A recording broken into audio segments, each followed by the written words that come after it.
Voilà, explosion de joie, c'était hier devant l'ambassade de Tunisie à Paris. Donc tous ces Tunisiens ravis de la page historique qu'a tourné donc la Tunisie. Il a donc fallu quelques heures pour que le pays bascule et que Ben Ali cède à la pression de la rue. Le président avait cru pouvoir retourner la situation lors de son intervention télévisée jeudi soir, mais la révolution de Jasmin a été la plus forte. Sandrine Gomez.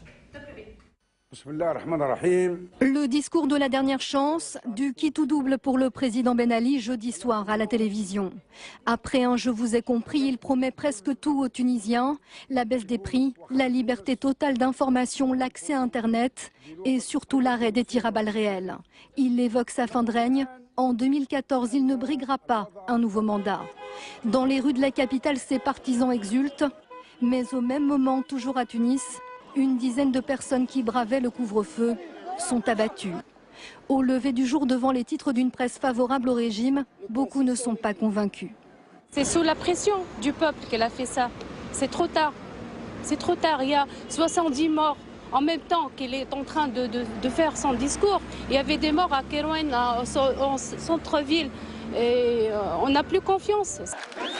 Direction pour des milliers de Tunisiens, le cœur de la capitale, l'avenue Bourguiba et un symbole de l'État policier, le ministère de l'Intérieur. Les forces de l'ordre restent en retrait.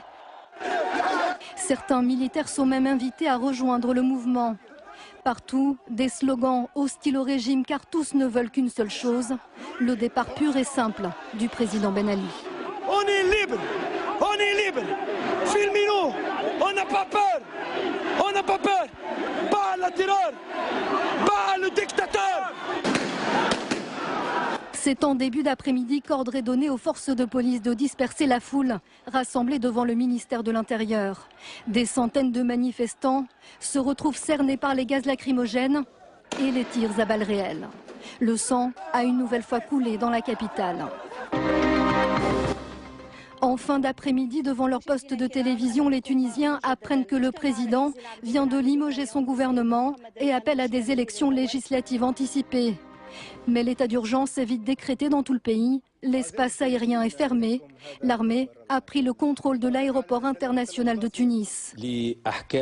Ultime rebond quelques heures plus tard, ce n'est plus Ben Ali qui parle à la Tunisie, mais son Premier ministre. Mohamed Ghannouchi annonce assurer l'intérim du pouvoir. Le président Ben Ali, après 23 ans de règne, a finalement plié devant la rue et a fui la Tunisie. Ben Ali fait de nouvelles promesses. Il ne se représentera pas en 2014.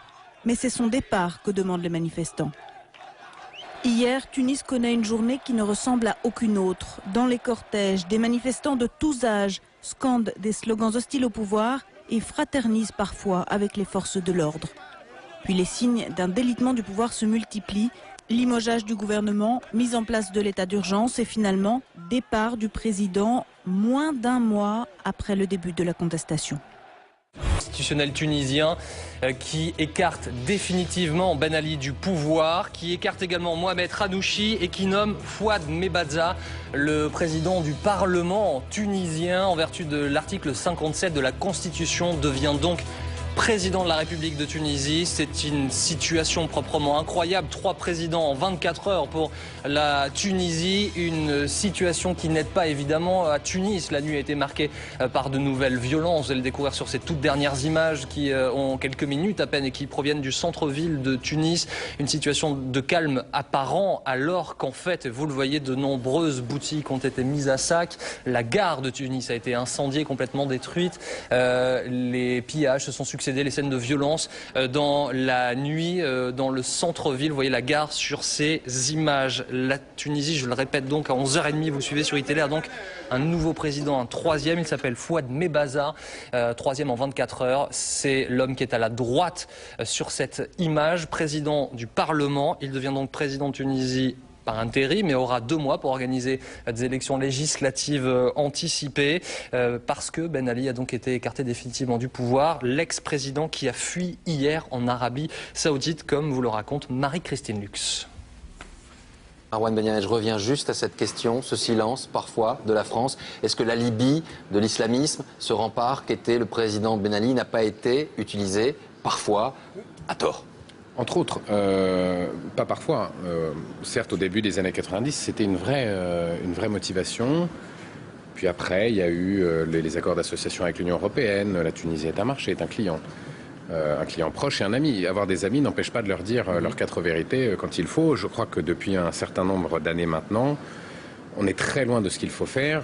Monsieur le maire l'a fait à de nombreuses reprises. Bernard Kouchner l'a fait aussi. Il en a pris pour son grade, comme vous, dans la presse tunisienne. Ouais. En dehors de ces 2 personnes-là, c'est très, très rare. Et je crois qu'il y a vraiment 2 poids, 2 mesures en fonction des situations, des pays, une certaine politique de fermeté de temps à autre, comme en Côte d'Ivoire en ce moment. Vis-à-vis de la Tunisie, ce n'est pas le cas. Alors, une révolution qui s'est passée aussi beaucoup via les nouvelles technologies. Vous avez commencé ce plateau avec le téléphone, avec Internet. La parole a été libre, parfois coupée et relibre. Oui, c'est ça. 3,5 millions de Tunisiens sont branchés sur Internet. C'était incroyable. Facebook, tout ça, enfin, sans arrêt. La parole a circulé là-dessus. La première chose, c'était de couper les réseaux sociaux. La première chose, ça a été de les remettre par Ben Ali. Je voulais vous dire juste une chose, je peux. Par rapport au silence français, par exemple, il y a quelqu'un qui a parlé qui aurait mieux fait, à mon avis, de se taire, c'est Michèle Alliot-Marie. Quand elle a dit, quand elle a dit que la France pouvait prêter son concours pour le maintien de l'ordre en Tunisie, est-ce qu'on mesure ce qu'elle a dit? Est-ce qu'elle mesure elle-même ce qu'elle a dit? Quand on a vu que les gens tiraient, que la police tirait sur les manifestants, est-ce que c'est digne de la France de dire ça? Une dernière petite chose, c'est la leçon que viennent de donner les Tunisiens, 1, au monde arabe, 2, à l'Afrique. Ils viennent de démontrer qu'on peut être maître de son destin, qu'on peut pousser ses dirigeants au changement dans un premier temps, voire à les faire tomber avec beaucoup de courage, beaucoup de volonté, d'abnégation. Et je pense que beaucoup de chefs d'État d'Afrique vont réfléchir, et du monde arabe, vont réfléchir à la leçon que les Tunisiens viennent de prodiguer. Serge Moati, on a beaucoup parlé, beaucoup lu que la France, souvent, était restée un petit peu silencieuse, de peur que finalement l'après Ben Ali puisse glisser vers un extrémiste islamiste. On a entendu cela. On n'a pas vu de drapeau vert dans les manifestants depuis quelques jours. Cette inquiétude, elle était factice ou réelle? On a beaucoup cru ça. Et Ben Ali nous a fait beaucoup croire qu'il était le rempart contre l'intégrisme, évidemment. Hein. On a beaucoup cru ça. Et on a bâillonné les forces démocratiques aussi à cause de cela, au nom de la lutte contre l'intégrisme. Mes amis, dans la journée, me disaient que chaque fois qu'ils voyaient un barbu dans une manifestation, pas un barbu comme moi, un barbu intégriste, ils le viraient de la manif. Ils n'étaient pas là. Ça n'a aucun rapport. Donc la question, c'est de trouver les forces démocratiques, évidemment, puissantes, capables d'assurer le calme et la réconciliation nationale et la paix en Tunisie. C'est au contraire l'absence de liberté totale pendant 23 ans, les comportements auxquels on a assisté de corruption de la famille régnante qui pouvaient inciter les islamistes à se réveiller. C'est un peuple magnifique, le peuple tunisien, qui mérite la démocratie, évidemment. On parlait de Facebook, d'Internet. Les Tunisiens ont aussi filmé leur propre révolution. Ce sont eux qui nous ont d'abord envoyé les images et nous qui sommes ensuite allés en Tunisie. Mais les images, ce sont eux qui les ont faites. Ils ont filmé leur propre révolution. Merci.